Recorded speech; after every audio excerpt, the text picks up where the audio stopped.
Hi guys, so we have learned about locks. We have started using synchronized keywords.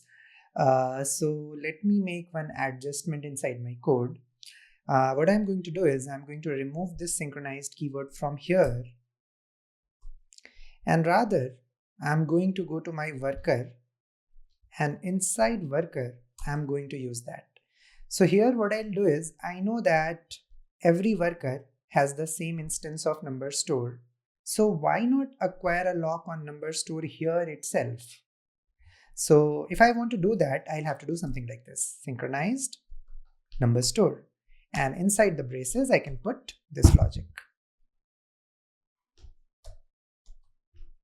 So I have just copy pasted it over here. Okay, what do you think? Will it give us the correct result or will it mess it up? Just pause the video and think through it. I just ran my code and we will see what output it generates. It looks like the output is correct, which is 2 million, right? You can run it over and over again, and trust me, you will keep on getting the correct output only. If you use your logic to think why we are getting correct output, you will get answer very easily. Because all that we are doing here is we have got two threads in action, right? Thread 1 and thread 2. Now, when thread 1 gets scheduled, what really happens? The run method of its worker is invoked. Now, once the run method of its worker is invoked, that thread will immediately acquire a lock on the number store, and it will execute all the 1 million iterations of its for loop.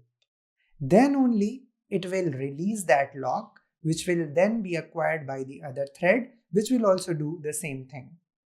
So yeah, of course, there is no chance of race condition happening here as well, because the logic to increment x by 1 unit, which you can see here, is guarded by the lock. When one thread is doing x++, other thread is not at all doing that. Okay, so both the approaches, the first approach which was of putting synchronized here, and the second approach, which is this current approach, both these approaches are generating us the correct output. But my question to you is, what is the difference between these two approaches, and which approach would you prefer? Just pause and think through it. Okay guys, to answer this question, I'll first say a line. So when you put some piece of code inside a synchronized block, or in other words, whenever you acquire lock for a certain critical section code, then it basically means that that part of code will never be executed concurrently. It will be a pure sequential execution.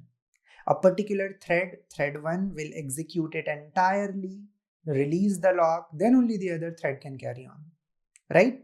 So it means that whenever you are putting certain part of your code within synchronized block or acquiring a lock on that, it basically means that you are degrading the performance, which otherwise would have been boosted because of concurrency benefits, right? So it basically means that guys, while putting synchronized block on a piece of code, put it at the lowest most layer. So here what you have done is, here you moved this synchronized block at a little higher level. Initially, it was at the lowest level, which was inside the number store. There was increment method and there it was present.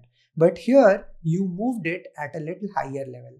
When you move it at a little higher level, that means you are guarding some other code also, which does not lead you to any sort of race condition. Isn't it? Just think through it.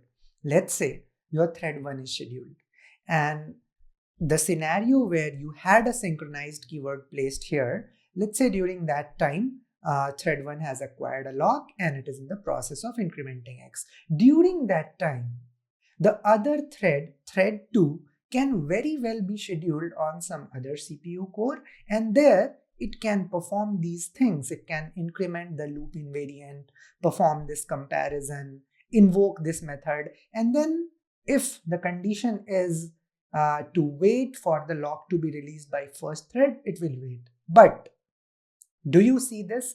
That while the lock was acquired by one thread, the other thread could still do other things in parallel or in a concurrent mode, right? So it basically means that moving synchronized keyword unnecessarily up the level is going to degrade your performance.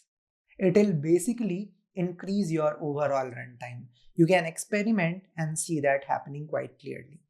So the important key takeaway for you from here should be, you should identify the critical section inside your code and put synchronized block or acquire and release lock over there only.